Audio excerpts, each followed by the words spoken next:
Exodus, the 7th chapter, we're talking about miracles. And I think if there's something that I want to emphasize tonight as we go through these, I know you probably talked about it or about it, studied the 10 plagues before, but if there's something that I want to emphasize tonight, something that I probably haven't really thought about until recently. I think I even commented on this last week or the week before, maybe in Ryan's introductory class about the miracles. We have several verses, and I've got 3 of them that we're going to go through on these first 3 slides in the New Testament that talk about what the purpose of the miracles are. But for whatever reason, I never really thought about, I wonder if that same kind of rationale or reason that we read about in the New Testament, the New Testament gives us, here's why we have signs and wonders and miracles. I wonder if that applies, what the New Testament says, to when we see miraculous things happening in the Old Testament. And I think, I'll just tell you the outset, I think that it does. And that's what we're going to try to emphasize tonight. Actually, we're going to start and we're going to end with these 3 slides to kind of really try to make that point. But we'll start with Hebrews 2, verses 3 and 4. This is the first verse I always think of when I'm talking to somebody about miracles, about what the purpose was. The purpose of the miracles was not to remove the thorn in my side. The purpose of the miracles was not to make my life a little bit more convenient. The purpose of the miracles was not to, I'm sad, make me happy again. The purpose of the miracles was to confirm the word. Let's look at these 3 verses in the first 3 slides. Hebrews 2, 3, and 4. How shall we escape if we neglect such a great salvation? It was declared at first by the Lord, and it was attested to us by those who have heard, while God bore witness by signs and wonders and various miracles, and by the Holy Spirit, and by gifts of the Holy Spirit distributed according to his will. That H should probably be a capital there, by his will. So I want you to see this. There's a reason I used Hebrews first, because we see a pattern established here. The pattern is it was declared, okay, somebody said something, and then God bore witness. And I like the wording. And there's different wordings used in different verses, but I think this pattern goes throughout not only these first 3 verses that we're going to look at in the New Testament, but I think it can be applied to the 10 plagues that we're going to be looking at tonight also. Something was declared, and then God bore witness. Let's see how that looks up there. Yeah, it was declared, and then God bore witness. Let's look at the next slide. Mark 16, 19 through 20. So then the Lord Jesus, after he had spoken to them, was taken up into heaven and sat down at the right hand of God. And they went out and preached everywhere. What is preaching? It's declaring God's truth, right? They declared. Something was declared. Okay, they went out and preached everywhere, while the Lord worked with them and confirmed the message by the accompanying signs. Same pattern, right? Something was declared, and then God bore witness. And we have one more verse, and like I said, we'll turn to these 3 slides at the end, and we'll kind of ask ourselves, okay, we just went through the miracles. Do these things still apply, or did they apply to the 10 miracles? Let's see, I didn't change my own page yet. John 20, 30 through 31. Now Jesus did many other signs in the presence of his disciples, which are not written in this book, but these are written so that you may believe. These are written. That's a declaration also, okay? It's a written declaration. And I'm confirming these things that are written, or God is confirming these things that are written with his power. God bore witness. Now, Jesus did many other signs in the presence of his disciples, which are not written in this book, but these things are written so that you may believe that Jesus is the Christ, the Son of God, and that by believing you may have life in his name. So we see the same patterns.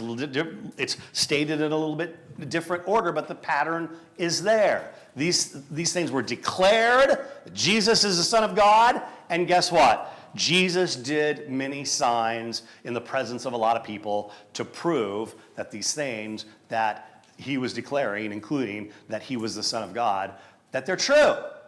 So things were declared, and then God bore witness. Okay, now we're going to get into the 10 plagues. The first one is water to blood. I'm going to ask people to do the readings and just, raise your hand or start reading. I don't care for each one of these. I'll ask people to read the verses that are up on the screen. So somebody, please, Exodus 7, verses 14 through 21. Somebody, please read Exodus 7, verses 14 through 21. Then the Lord said to Moses, Pharaoh's heart is hardened. He refuses to let the people go. Go to Pharaoh in the morning as he is going out to the water.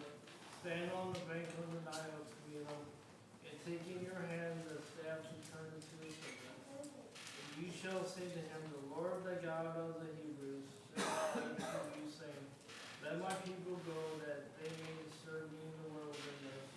But so far you have not obeyed. Thus says the Lord, By this you shall know that I am the Lord. Behold, with the staff that is in my hand, I will strike the water that is the Nile, and it shall turn into blood. The fish in the Nile shall be dead, the Nile will stink, and the Egyptians will grow weary of drinking water from the Nile. Then the Lord said to Moses, Say to Aaron, Take your staff, stretch out your hand over the waters of Egypt, over the rivers, their canals, and their ponds, and all their pools of water, so that they may become blood. And there shall be blood throughout all the land of Egypt, even in the vales of wooden vessels of stone. Moses and Aaron did as the Lord commanded in the sight of Pharaoh, and in the sight of his servants he lifted up his staff, and struck the water in the Nile, and all the water in the Nile turned into blood. And the fish in the Nile died, and the Nile stank, so that the Egyptians could not drink water from the Nile. There was blood throughout all the land of Egypt. Thank you, Ian. This is one of the longer readings that we have, and I made it that way. I think for the rest of the miracles, I'm going to confine the reading probably just to kind of the miracle itself and not all of the stuff kind of leading up to it. But I did want to do all the stuff leading up to it for this one because I wanted you to see that God even says, by this they will know I am the Lord. They're going to know that I am God, right? You shall say to him, verse 16, the Lord God of the Hebrews sent me and sent me saying, let my people go.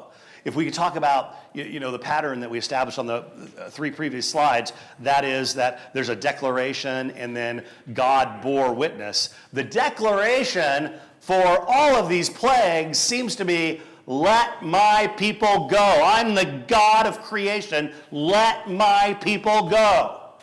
And they don't. Pharaoh, of course, doesn't. And so God bore witness. God bore witness. He bore witness through a sign or through a miracle. Now, it's appropriate that the first of these plagues, it seems to be, should be directed at the Nile River itself, because the Nile was considered the river of life.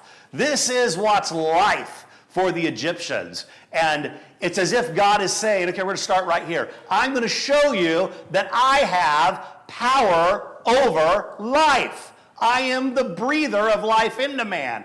I control life. And he did. He turned the river into blood. He turned the Nile River into blood.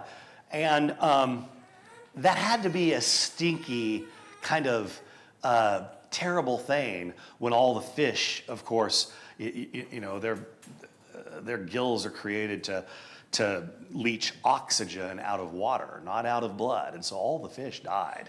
And fish, when you have one or two, stink, but can you imagine just all the fish in the Nile dying and floating to the top, and there's tomorrow night's dinner and it's dead and it's in blood, and this was kind of a terrible thing. I'm going to try to point this out on each of these slides also.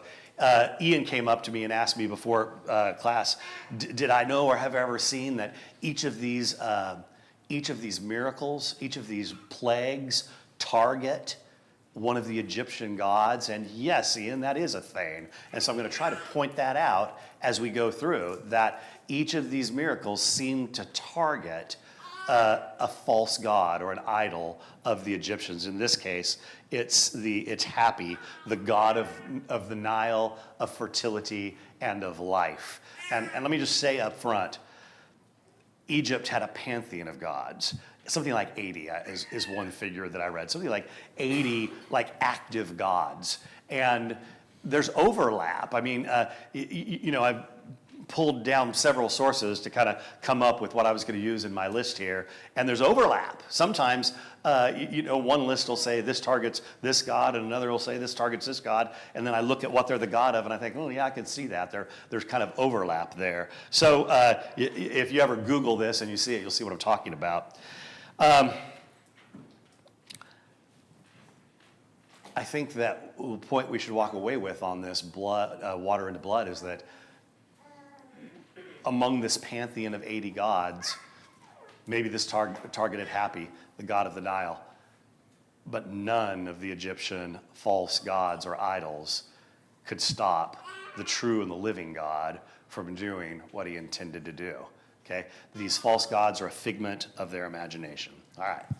The next one is frogs. Somebody read Exodus, the 8th chapter, verses 1 through 14 for me. Exodus 8, verses 1 through 14.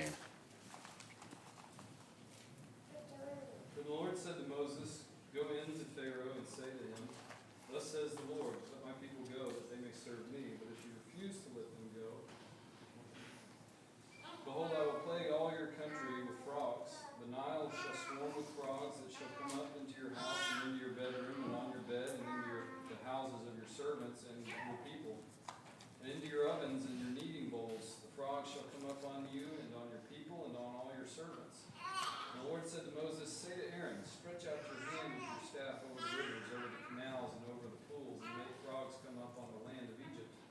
So Aaron stretched out his hand over the waters of Egypt, and the frogs came up and covered the land of Egypt.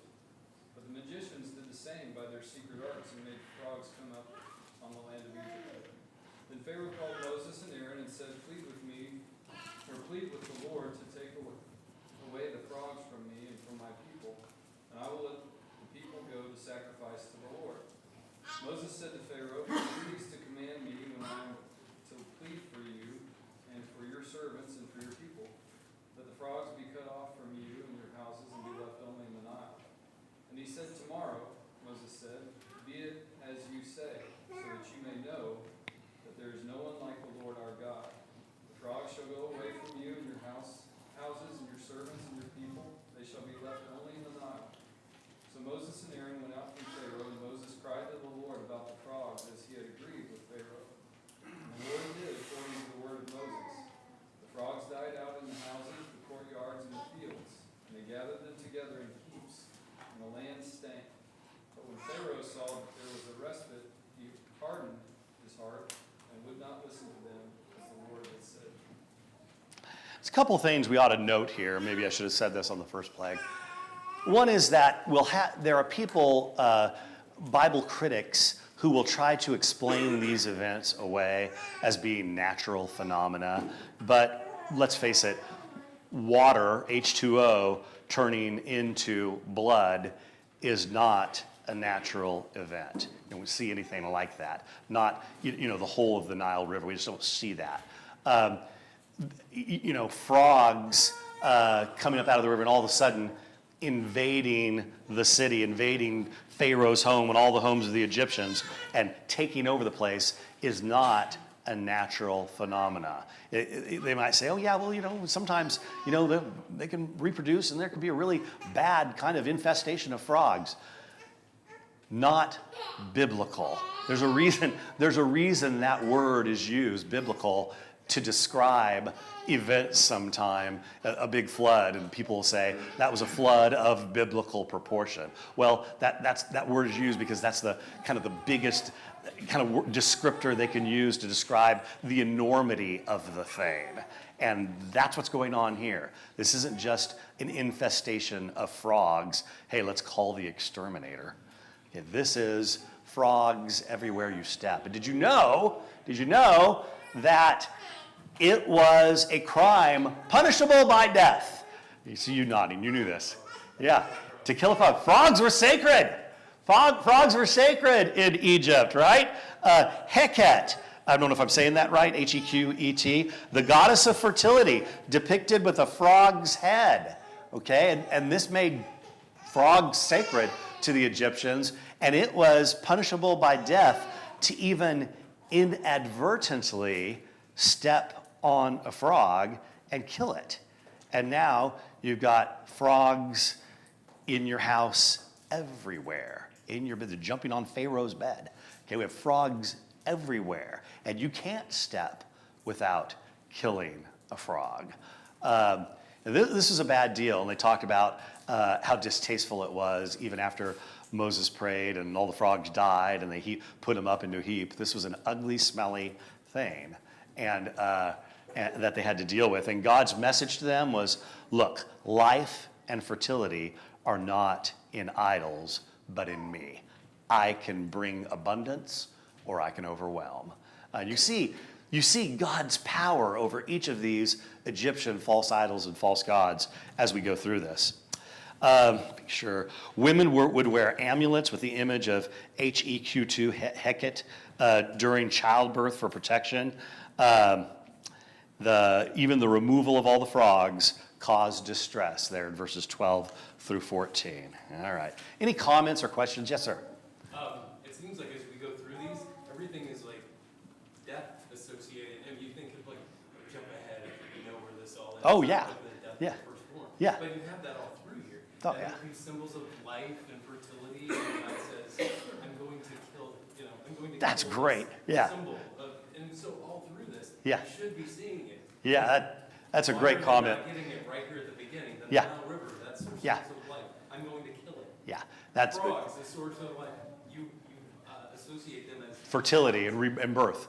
So Jay's point is that all of their idols that we're bringing up, they all symbolize to the Egyptians life and the continuation of life, the life of the life-giving Nile River that brings them fish and it waters their crops and all of these things. And God is showing his power over every one of these things with an element of death. And even, as Jay said, we know where this is all leading, to the death of the firstborn. And God, I know the obvious point we should walk away with is God is in control of all of these things. And it's a little bit similar to something I was talking about in my lesson on Sunday morning, that idols are nothing, they're nothing to God, and God is in complete control. What are you going to compare to God? God is incomparable, Isaiah in chapter 40 says. Okay. All right, the gnats or the lice. The Egyptian god targeted here is Geb or Jeb, I'm not sure, the god of the earth or dust. And why would it be the god of the earth or dust? Because that's where these gnats came from. Somebody read for me Exodus 8, verses 16 through 18. Exodus 8, verses 16 through 18.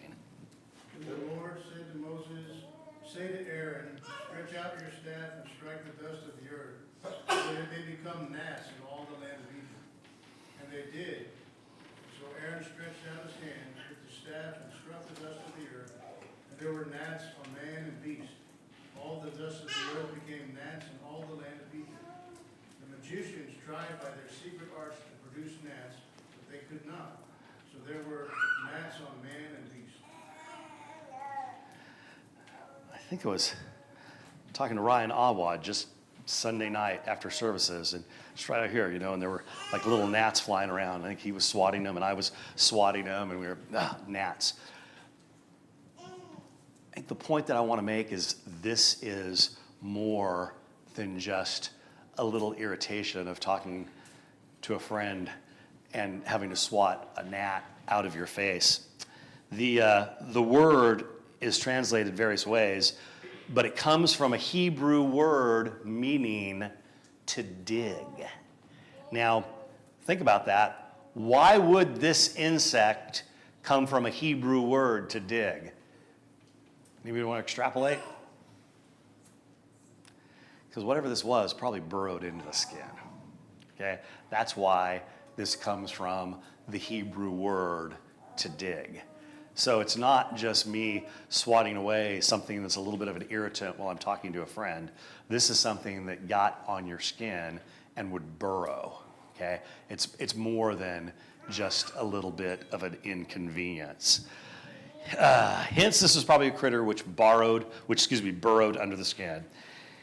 It came from earth. This came from the dust of the earth. So this was probably a strike against Jeb, as we said just a minute ago, the god of earth or the god of dust. God's presumed message in this, or one of the things we can read into this, that God's trying to get across to them, even the dust obeys me. I created it. Even the dust obeys me. Your magicians confess, this is the finger of God. Yeah, that's what the magicians came and told Pharaoh. We can't do anything about this. This is the finger of God. There's no question in the magicians of Egypt mind where this came from. This was the finger of God. So again, a very uncomfortable thing.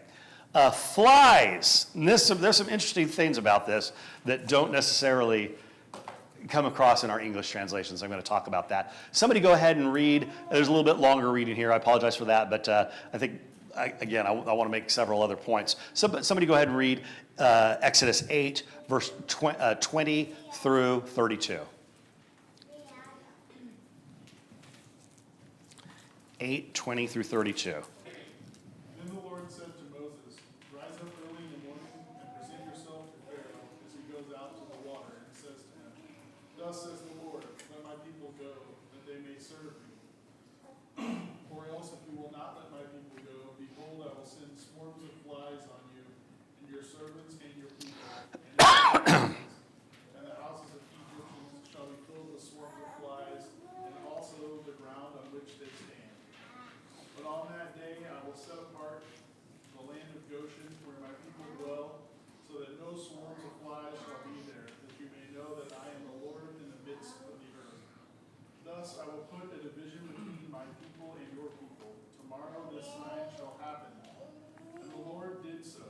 There came great swarms of flies onto the house of Pharaoh and into his servants' houses throughout all the land of Egypt. The land was ruined with swarms of flies. Then Pharaoh called Moses and Aaron and said, Go sacrifice to your God within the land. But Moses said, I would not be so right to do so. For the offerings we shall sacrifice to the Lord our God are an abomination to the Egyptians. If we sacrifice offerings abominable to the Egyptians before their eyes, will they not stone us? We must go 3 days' journey into the wilderness and sacrifice to the Lord our God as he tells us. So Pharaoh said, I will let you go to sacrifice to the Lord your God in the wilderness, but you must not go very far away. Plead for me. Then Moses said, Behold, I am going out from you, and will plead with the Lord that the swarms of the flies may depart from Pharaoh, from his servants, and from his people tomorrow. Only let not Pharaoh cheat again by not letting the people go and sacrifice to the Lord. So Moses went out from Pharaoh and prayed to the Lord. And the Lord did as Moses asked, and removed the swarm of flies from Pharaoh, from the servants and from his people. Not one remained. But Pharaoh hardened his heart this time also, and did not let the people go. Okay. It's good to see that pattern plays out over and over again of Pharaoh saying, yes, go. Moses prays, the plague's removed. Pharaoh's heart is hardened. He doesn't let the people go. By show of hands, is anybody in here using King James or an Old King James version? Anybody using that, King James or Old King James? Good. The word flies in your translation, is it italicized?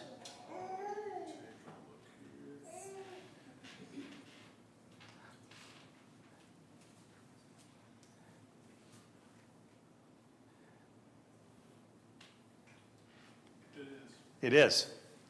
You'll see that. That's one of the things I like about King James or New King James.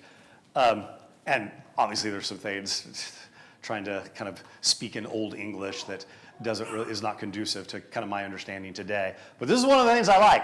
Does anybody know what it means when a word is italicized, either in the King James or the Old King James? What does that mean? Is this not a clean translation? Yeah, it means the word was supplied by the translators. And I don't even know if you'd say it wasn't a clean translation. I think it's a step further, but you're definitely right there. I think it's that this word was not in the original Greek, in this case Hebrew, text. And that's what the King James translators are trying to tell you. And why is that? Most of our English translations use the word flies. But I'm going to read this to you, and I copied this because this, Ryan always says you should try to learn something new every time you teach a class. And this is something new to me. I had not heard this. The word flies was added by many of the English translations. Some believe, I better say this first. The type of insect is not specified in the Hebrew text. The only thing we know is that it was an insect of some type from the Hebrew text. And a lot of people believe that flies is the wrong translation. A lot of people believe it should be scarab, beetles. And in fact, if you look at Young's literal translation, and I copied that here, I think. I copied Young's literal translation to read it to you. Yeah, and this is, I didn't put what verse it was. And Jehovah doth so, and the grievous beetle entereth the house of Pharaoh and the house of his servants, and in all the land of Egypt the land is corrupted from the presence of the beetle. I'm not saying I know it was a scarab, but I want to put that out there if you've never heard it, that flies is a word supplied by the translators, and all we really know is it was an insect, and there is a body of belief out there. There's a school of thought that believes this is talking about those little ugly scarabs, beetles about yay big that had mandibles. And some believe it was a scarab or what is commonly called the dung beetle. These beetles have mandibles capable of sawing through wood and can be more destructive than termites. This beetle is considered sacred to the Egyptians. The scarabs make small balls of dung, which it pushes around. The Egyptians picture their sun god, Amun-Ra, as a scarab pushing the sun across the sky. And so this would be an indictment against Amun-Ra, or this Khepri, god of creation, and also responsible for moving the sun. And this I think Khepri is just another name for Amun-Ra, but he was frequently pictured, this false god Khepri or Amun-Ra was frequently pictured as either something with an ant head or something with a beetle head. Both of those can be found in the ancient drawings and hieroglyphics of the Egyptians, either a fly head or a beetle head. So it doesn't really help us because it could go both ways. It's just kind of interesting. This was the first plague where God made a distinction between his people and the Egyptians. That's kind of important to note also. Also, another good reason for the lengthy reading. In all the other plagues that we've gone to so far, blood, the water in the Nile turning into blood and so forth, all of those affected both the children of Israel and the Egyptians. This one doesn't. This one only, and that in and of itself is miraculous, because whether you're talking about flies or beetles, they don't recognize our borders. They don't go, oh, okay, there's a line in the sand here that we're not going to cross. Let's just stay in this area and not go in that area. Now, those are conventions of man, not insects. And so this is obviously divinely happening. This is miraculously happening. It was not a natural overpopulation of insects. The sudden appearance and disappearance of either flies or beetles, whatever you want it to be, is something coming from God. Flies would make no distinction based on borders. Yes, Ian? I love Egyptian history. Uh-huh. It's part of God's history too. You bet. The Bible. Uh-huh. And it just fascinates me about all the plagues, all of the weird pyramids and all of that stuff, Uh-huh. and the scabies or whatever you just said. Scarabs, uh-huh. Yeah, it's like, it interests me because it's like, God made those. God made everything in the, all the animals and everything, it just fascinates me how the Israelites were in bondage too. Okay. It is interesting that God created all those things and now he uses them for his purpose, right? And when he needs to, he multiplies them. And when he wants to, he sends them as a plague. All right. Number 5, livestock disease. Somebody read Exodus 9, verses 1 through 7. Exodus 9, verses 1 through 7. And the Lord said to Moses, go unto Pharaoh and say to him, thus says the Lord, the God of the Hebrews, that my people go, that they may serve me. For if you refuse to let them go and still hold them, behold, the hand of the Lord will fall with a very severe plague upon the livestock that are in the field. The horses, the donkeys, the camels, the herds, and the flocks. But the Lord will make a distinction between the livestock of Israel and the livestock of Egypt, so that nothing of all that belongs to the people of Israel shall die. And the Lord set a time, saying, tomorrow the Lord will do this thing in the land. And the next day the Lord did this thing. All the livestock of the Egyptians died, but not one of the livestock of the people of Israel died. And Pharaoh sent, and behold, not one of the livestock of Israel was dead, but the heart of Pharaoh was hardened, and he did not let the people go. Same pattern. Okay, so livestock, and kind of as Jay pointed out earlier, we see death in this. Their livestock is dying. Horses and cattle were not only valuable, they were also sacred. They were also sacred. And the gods targeted here, Hathor, Apis, and Ptah, if I'm saying that right, gods associated with cattle, strength, and fertility. God's telling them, your idols are powerless, not only to protect yourselves, but even your livestock. Your gods can't do a thing for you, nor can they do a thing for your animals. Kind of interesting, some things that I read about. All Egyptians use bull and bull calves for sacrifice. So cattle kind of were sacred for that reason. It's commonly believed that the disease that these cattle contracted was anthrax. I don't know why or how they think that. Maybe, again, I don't necessarily have to believe that if there's people out there saying, well, this is probably what they had. The reason they're probably saying that is that's the only thing that would cause a bunch of animals to die. And that, to me, takes God out of the equation, right? So I don't, I hear things like that, and I think it's interesting, but I do not argue that point, nor do I represent that it's the truth, because you can't take God out of the equation. I don't know what it was, but their cattle all died, just like God said they would, just like Moses said they would. All right? That's miraculous. Let's see, the god Apis was represented as a bull.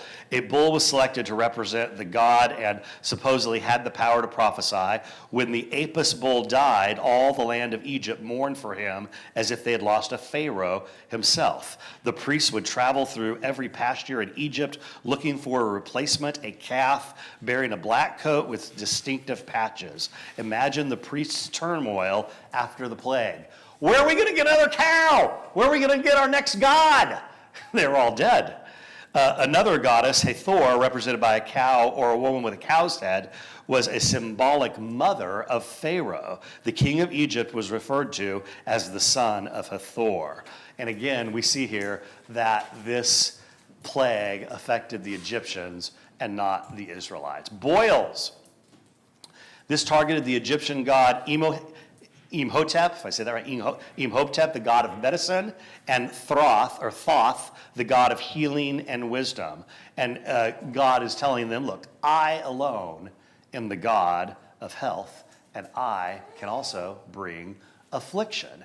Somebody read Exodus 9, verses 8 through 11. Exodus 9, verses 8 through 11.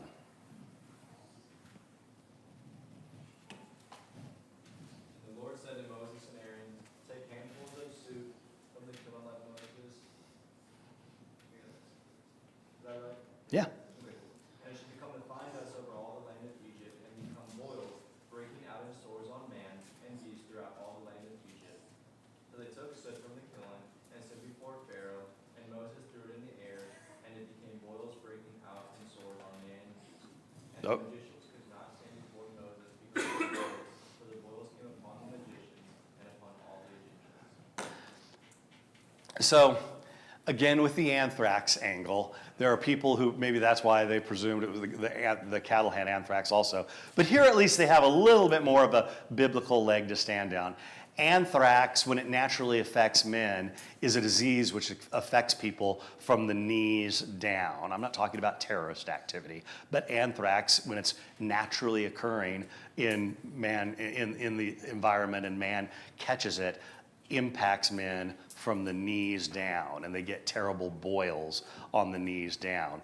Black pustules, and it's a very painful, bad thing, which, again, I think they might be over extrapolating, which some look at what we're told here in the text about the magicians in the last verse that we just read.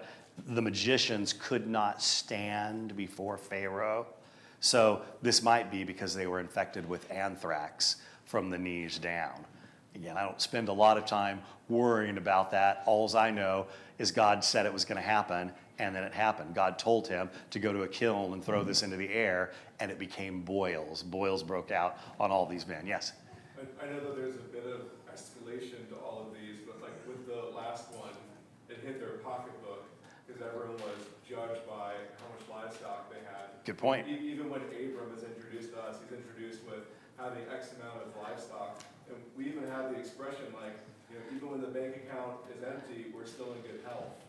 And now we have health. Exactly. And so the dial just keeps being turned. That's a good point. And thank you for pointing out the escalation, because I think that's right. These get progressively kind of a little bit more personal, a little bit more. Now it's affecting my person. I'll read what I wrote, what I copied off the internet from about anthrax. This is probably skin anthrax, a black abscess that develops into a pustule. They're particularly painful and generally affect the knees, legs, and soles of the feet. And that's probably why people try to make that into a connection of the magicians not being able to stand. Regardless, this was a painful, ugly thing that was happening. Hail with fire. Somebody read Exodus 9, verses 18 through 26. Verses 18 through 26.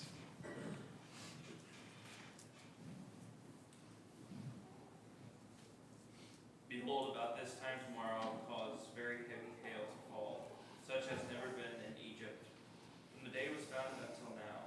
Now therefore send, get your livestock and all that you have in the field into safe shelter. For every man and beast that is in the field and is not brought home will die when the hail falls on them. And whoever feared the word of the Lord among the servants of Pharaoh hurried his slaves and his livestock into their houses. But whoever did not pay attention to the word of the Lord left his slaves and his livestock in the field. Then the Lord said to Moses, stretch out your hand toward heaven, so that there may be hail in the land of Egypt, on man and beast and every plant of the field in the land of Egypt. Then Moses stretched out his staff toward heaven, and the Lord sent thunder, hail, and fire, rain down to the earth. And the Lord rained hail upon the land of Egypt. There was hail and fire flashing continually in the midst of the nation. The hail struck down everything that was in the field in the land of Egypt, both man and beast. And the hail struck down every plant of the field and broke every tree of the field. Only in the land of Goshen for the people of Israel was there no hail. Again, the distinction between Egypt and Israel right there at the end. So it's not only the flies that recognize the border or the beetles, it's also the weather.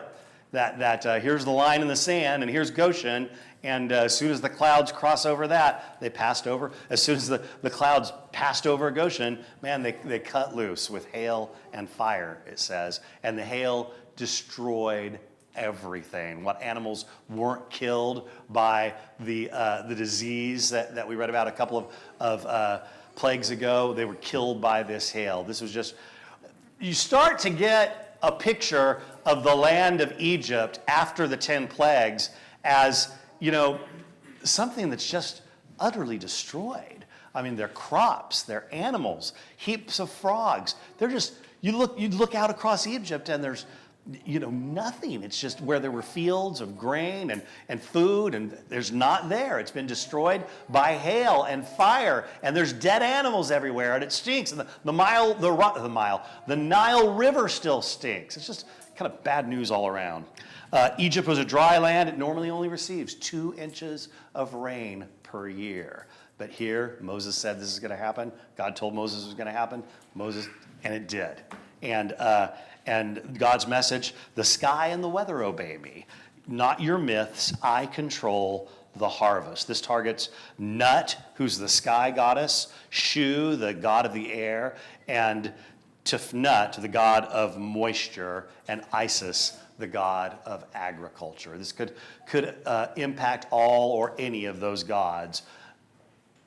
None of them obviously were able to stop this. They're false gods. They don't exist. They're not real. And you wonder if this is starting to impact the Egyptian mind. Why aren't our gods doing anything to stop this? Well, not so much that Pharaoh was willing to relent. All right, the locusts. Let's see. Egyptian gods targeted Seth, the god of storms and chaos, and the protector of crops. God's message, I bring judgment on your land and economy. Your protectors fail you. Your protectors are not protecting you. I'm going to go ahead and read this. This is Exodus 10:13 through 15. So Moses stretched out his staff over the land of Egypt, and the Lord directed an east wind on the land of that day and all that night. And when it was morning, the east wind brought forth the locusts. The locusts came up over all the land of Egypt and settled in all the territory of Egypt. They were very numerous. There had never been so many locusts, nor would there ever be so many again. Wow, for they covered the surface of the whole land so that the land was darkened, and they ate every plant of the land and all of the fruit of the trees that the hail had left. Thus nothing green was left on a tree or a plant of the field throughout all the land of Egypt. Again, the Egyptian gods were silent. Number 9, darkness. Now, of all the plagues so far, this one would have got me, I think. This darkness, we're not talking about it's an overcast day or it's a stormy day and it's real dark outside. We're talking about utter darkness everywhere. The Bible doesn't talk about it, but when I read it, I get the impression that you couldn't light a candle and bring forth light. It's not just that the moon and the stars and the sun weren't producing any light. This was impenetrable darkness, like you're in a cave without any source of light. Exodus 10:21 through 23. Exodus 10:21 through 23. Then the Lord said to Moses, stretch out your hand toward the sky, that there may be darkness over the land of Egypt, even a darkness which may be felt. So Moses stretched out his hand toward the sky, and there was a thick darkness in all the land of Egypt for 3 days. They did not see one another, nor did anyone rise from his place for 3 days, but all the sons of Israel had light in their dwellings. Then Pharaoh called to Moses and said, okay, so again, a distinction between Israel and Egypt. They all had light. They had light in their dwellings. That tells me that even though it might have been dark outside, they were able to produce some light in their dwellings. The contrast was the Egyptians had no light in their dwellings, which tells me that their candles weren't working, okay? Somehow, either they couldn't light them or they just weren't giving off light. But is anything too difficult for God? God controls light. And finally, and by the way, this would target Amun-Ra, the sun god, which, by the way, was Egypt's supreme deity. Amun-Ra was their supreme deity, the one who was over all the other gods. And God showed his superiority. Oh, you think Amun-Ra is your light giver? Here, let's make it dark for 3 days. And not only was there no sun, there was no light, period. All right. And finally, the death of the firstborn. And there's a lot to read there, and I don't think we're going to take the time to read this. We know the story. We know the story of the firstborn, and we could make a whole lesson out of this and how this is a shadow of the death of Christ. We could certainly talk about that for a long time. But this This targets a number of gods. Isis, Min, Heka, associated with life, birth, and protection. Also, Renenetet, the guardian of Pharaoh and his offspring. Did you get that? A special god as the guardian of Pharaoh and his offspring. Also, Ra, Egypt's supreme god. God's message, I give and take life. No one can stand against my will, not kings nor idols. And we know what happened. The firstborn of all of Egypt died, and finally Pharaoh relents, and the people, they're just ready for the Israelites to leave. The people say, get out of here, lest we all die, the people say. The rest of Egypt's afraid of dying. Get out of here. And Pharaoh eventually lets them go.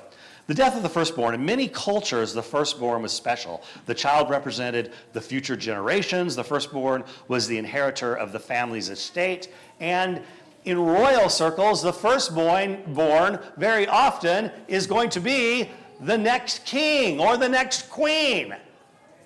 And so this is something that's special to people.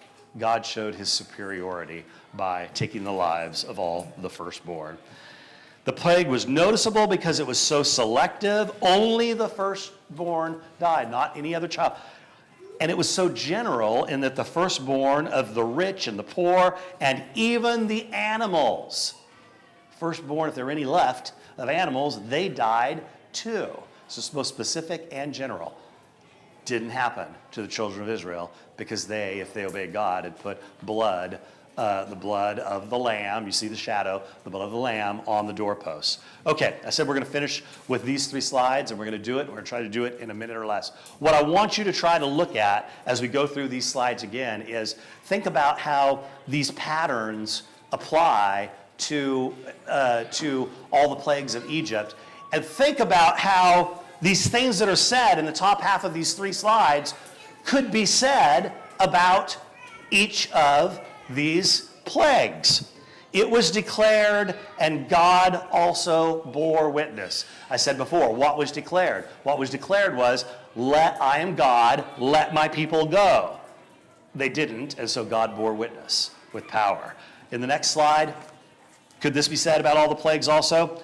They went out and preached everywhere. Moses kept going and saying, it's a little bit different, but it's kind of the same. Moses preached and said, God's telling me to tell you, let my people go. While the Lord worked with them and confirmed the message. The Lord confirmed the message by the accompanying signs. That could be describing any one of the plagues. He sent Moses to say it. Moses said it. He preached it. And then God confirmed it with the accompanying signs, or we would say plagues. And finally, these things are written that you might believe. This applies to me and you. When we look back at these plagues, one of the things we get is, wow, God is a rewarder of them that obey him, and he's a punisher of those that don't. Jesus did many other signs in the presence of his disciples. We know that doesn't specifically apply to the plagues, but in Jesus' life, we know that he confirmed that he is the Son of God. And again, the shadow thing with the lamb. So I just kind of wanted you to see it. We went about 4 minutes over. Thank you very much for your time.